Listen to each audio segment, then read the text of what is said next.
चाहे कोई भी पर्सन कितना भी बड़ा आर्टिस्ट और जीनियस क्यों ना हो, आइडियाज किसी के पास भी सामने से चलकर नहीं आते, पर वो आर्टिस्ट आइडियाज को चुराते हैं, जो सिर्फ उनको ही पता होता है कि कौन से आइडियाज उन्होंने कहां से चुराए हैं।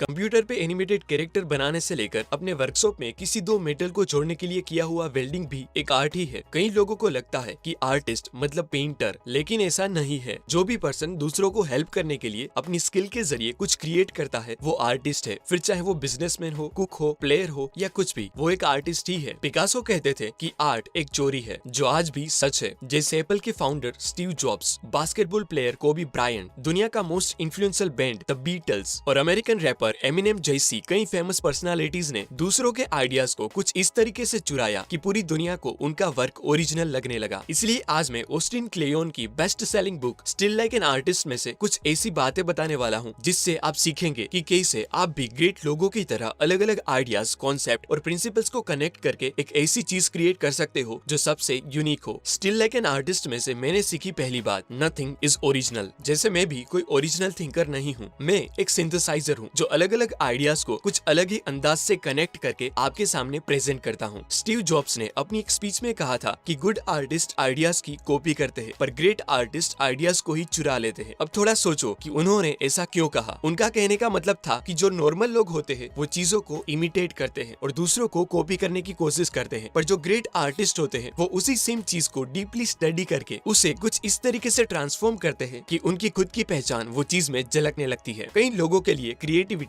एक रहस्य की तरह होती है। उनको लगता है कि क्रिएटिव पर्सन को एकदम अचानक से ही आइडियाज आ जाते होंगे और वो माइंड ब्लोइंग चीजें क्रिएट करने लगते होंगे, लेकिन एक्चुअल में ऐसा नहीं होता। चाहे कोई भी पर्सन कितना भी बड़ा आर्टिस्ट और जीनियस क्यों ना हो, आइडियाज किसी के पास भी सामने से चलकर नहीं आते, पर वो आर्टिस्ट आइडियाज को चुराते हैं, जो सिर्फ उनको ही पता होता है कि कौन से आइडियाज उन्होंने कहां से चुराए हैं। आर्किटेक्ट माइक पियर्स ने जिम्बाब्वे में ईस्ट गेट सेंटर नाम की एक ऐसी बिल्डिंग बनाई जो बिना एसी के अपने आप कूल रहती है, और उस स्ट्रक्चर का आइडिया उन्होंने टर्माइट माउंट से चुराया था। 1989 में जापान के लोगों को उनकी बुलेट ट्रेन से एक शिकायत थी कि जब भी ट्रेन टनल से बाहर निकलती तब एक बहुत ही लाउड आवाज आती थी जो टनल से जनरेट हुई प्रेशर वेव्स थी। तब टीम इंजीनियर इजी निकात्सु ने बुलेट ट्रेन के हेड की डिजाइन को चेंज किया और वो आवाज बंद हो गई। लोगों को उनका वर्क वर्ल्ड क्लास लगा, पर वो हेड की डिजाइन इजी निकात्सु ने किंगफिशर के नोज के शेप से चुराई थी, क्योंकि किंगफिशर का नोज बिना पानी को स्प्लेश किए पानी के अंदर जा सकता है, और इजी निकात्सु ने उस डिजाइन को वहां से उठा के ट्रेन के हेड में ट्रांसफॉर्म कर दिया। एंटी डस्ट पेंट भी कोई नया कॉन्सेप्ट नहीं है, वो भी कमल के पत्तों का चुराया हुआ सरफेस स्ट्रक्चर है। ब्लॉकबस्टर मूवीज के डायरेक्टर्स भी मूवीज के कॉन्सेप्ट को माइथोलॉजी और पुरानी कहानियों से जानकर उसे थोड़ा ट्विस्ट देके नए रूप में प्रेजेंट करते हैं। ऐसे ही 90% आइडियाज किसी ना किसी चीज से इंस्पायर होते हैं। मतलब जो भी काम आपको ओरिजिनल लगता है वो सभी आगे बनाई गई चीजें और आइडियाज का रिमिक्स वर्जन ही होता है। यानी कि एक तरीके से इंस्पिरेशन दुनिया में से ही कहीं से लिया गया है। कंप्लीटली ओरिजिनल तो कुछ भी नहीं होता। एक राइटर ने कहा था कि everybody was inspired by somebody. इसलिए स्टिल लाइक एन आर्टिस्ट में से मैंने सीखी दूसरी बात, start कॉपिंग your heroes. Popular basketball player Kobe Bryant ने एडमिट किया था कि उन्होंने उनके सारे मूव्स उनके ही फील्ड के अलग अलग प्लेयर से चुराए थे, पर जब वो उसे यूज करते तो लोगों को वो सारे मूव्स का कॉम्बिनेशन ओरिजिनल ही लगता। क्योंकि American play writer Wilson Mizner कहते थे कि अगर आप सिर्फ एक ही पर्सन को कॉपी करते हो तो उसे प्लेगरिज्म कहते हैं, पर अगर आप बहुत सारे लोगों से कॉपी करते हो तो उसे रिसर्च कहा जाता है। वर्ल्ड का most influential band the Beatles भी पहले कवर बैंड हुआ करता था, जहां से उन्होंने अलग अलग म्यूजिक के कोर को जाना और बाद में खुद के म्यूजिक प्रोड्यूस करना स्टार्ट करा। इस दोनों केस में उन्होंने अपने हीरोज यानी कि वो जिनसे इंस्पायर्ड थे उनके वर्क के पीछे छुपी हुई थिंकिंग को जाना और उसे कॉपी करके अपना खुद का ओरिजिनल वर्क प्रोड्यूस किया। ऑथर कहते हैं कि आप ज्यादातर चीजें कॉपी करके ही सीखते हो। जैसे कि जब आप छोटे थे तब आपके आसपास के लोगों को कॉपी करके ही आपने बोलना और चलना सीखा होगा। इसीलिए आप कॉपी करो, पर अच्छे कैरेक्टर्स की और बेहतर आइडियाज की। जैसे एमिनेम भी दूसरे कई कंपोजर के राइम्स और वर्ड्स कॉपी करके उसे अपने तरीके से निखारते हैं। एक्चुअल में आर्टिस्ट दूसरों के वर्क को बहुत ही सिलेक्टिवली चूज करके कॉपी करते हैं। वो बहुत ही केयरफुली डिसाइड करते हैं कि किस से एग्जैक्टली क्या चीज कॉपी करनी है। इसलिए जब भी आप कुछ कॉपी करने जाओ तब अच्छे और क्रेडिबल सोर्सेज से कॉपी करो और अपने मल्टीपल आइडल्स में से जिसका जो वर्क आपको इंस्पायर करता हो उनके उस वर्क को डीपली स्टडी करके उसके पीछे छुपी हुई थिंकिंग को जानो, क्योंकि आपको आपके आइडल जैसा सिर्फ दिखना नहीं है पर उनकी की तरह इस दुनिया को देखना भी है। अगर आप ऊपर ऊपर से कॉपी करेंगे तो लोग आपको डुप्लीकेट कहेंगे, लेकिन अगर आपने अंदर से सीखा होगा तो आपको ओरिजिनल माना जाएगा। और इसी प्रोसेस को दोहराने से आपको अपनी ओरिजिनल स्टाइल मिलेगी, जैसे कोबी ब्रायंट और बीटल्स को मिली। स्टिल लाइक एन आर्टिस्ट में से मैंने सीखी तीसरी बात, build your own world. Author कहते हैं कि क्रिएटिविटी वो नहीं है कि आप क्या सिलेक्ट करते हो, पर क्रिएटिविटी वो है कि आप क्या रिजेक्ट करते हो। जैसे ऑथर खुद पोयम लिखना चाहते थे, लेकिन उनको पता नहीं था कि क्या लिखे और क्या ना लिखे। पर जैसे कि आप सब जानते हो कि कोई भी चीज बेसिकली दो तरीके से बनाई जा सकती है, मटेरियल को ऐड करके या तो मटेरियल को रिमूव करके। तो उन्होंने वही किया कि ब्लैंक पेपर पे उनके खुद के वर्ड्स लिखने की बजाय उन्होंने न्यूज़पेपर के आर्टिकल्स में से वर्ड्स को रिमूव करके न्यूज़पेपर ब्लैकआउट नाम की उनकी फर्स्ट बुक पब्लिश करी, जो न्यूज में से बनाई हुई पोएम्स का कलेक्शन है। एक जर्मन राइटर ने कहा था कि आप आपके इन्फ्लुएंसर्स का मैसिव वर्जन होते हैं, यानी कि आप जिस चीज से इंस्पायर होते हो उसी से ही आपकी एक अलग दुनिया बनती है। जैसे एप्पल की दुनिया सिंप्लिसिटी और इनोवेशन से इंस्पायर्ड है, तो दूसरी तरफ रेड बुल की दुनिया डेयरिंग और एडवेंचर से इंस्पायर्ड है। इसलिए आपका काम होना चाहिए ग्रेट आइडियाज को कलेक्ट करके अपनी खुद की ही एक इंस्पिरेशन की दुनिया बनाना। जहाँ पर भी आपको कोई भी ऐसी चीज दिखे जो आपके इंस्पिरेशन और इमेजिनेशन को पावर दे, तो उसे कलेक्ट कर ले। ऑस्टिन क्लियोन कहते हैं कि क्रिएटिव बनना आपका काम नहीं है, आपका काम है वाइड वैरायटी ऑफ इन्फॉर्मेशन को कलेक्ट करना और उसके नए नए कनेक्शन बनाना। आज इंजीनियरिंग बहुत लोग करते हैं, पर अगर आप कुछ ऐसा क्रिएट करना चाहते हो जो आउटस्टैंडिंग हो, तो आप रिवर्स इंजीनियरिंग सीख के अलग अलग आइडियाज को अपने अंदाज में कनेक्ट करके अपनी खुद की ही एक अलग दुनिया बनाओ। अब इस बुक में से मैंने सीखी सभी बातों की स्क्रीनशॉट समरी बताऊं तो, फर्स्ट, कोई भी चीजें ओरिजिनल नहीं होती, सभी चीजें आगे बनाई गई चीजें और आइडियाज का रिमिक्स वर्जन ही होता है, क्योंकि everybody was inspired by somebody. Second point, किसी भी आइडियाज को डायरेक्टली कॉपी करने की बजाय सिलेक्टिवली उसके पीछे छुपी हुई थिंकिंग को कॉपी करो, जिससे आप उसे अपना ट्विस्ट देके ओरिजिनल बना सको। एंड लास्ट पॉइंट, आपके इन्फ्लुएंसर्स के जो भी आइडियाज आपको इंस्पायर करते हो उसे कलेक्ट करके अपनी खुद की ही एक अलग दुनिया बनाओ, जो आगे जाके आपकी पर्सनल आइडेंटिटी बन जाएगी। क्रिएटिव बन के ग्रेट वर्क प्रोड्यूस करने की ये सभी बातें मैंने ऑस्टिन क्लेयोन की इस छोटी सी book Steal Like an Artist में से सीखी है, जो ग्राफिक्स और वर्ड्स के बेस्ट कॉम्बिनेशन से एकदम क्लियर वे में लिखी गई है, जिसे आपको एक बार डेफिनेटली रीड करनी चाहिए, जिसकी लिंक आपको डिस्क्रिप्शन में मिल जाएगी।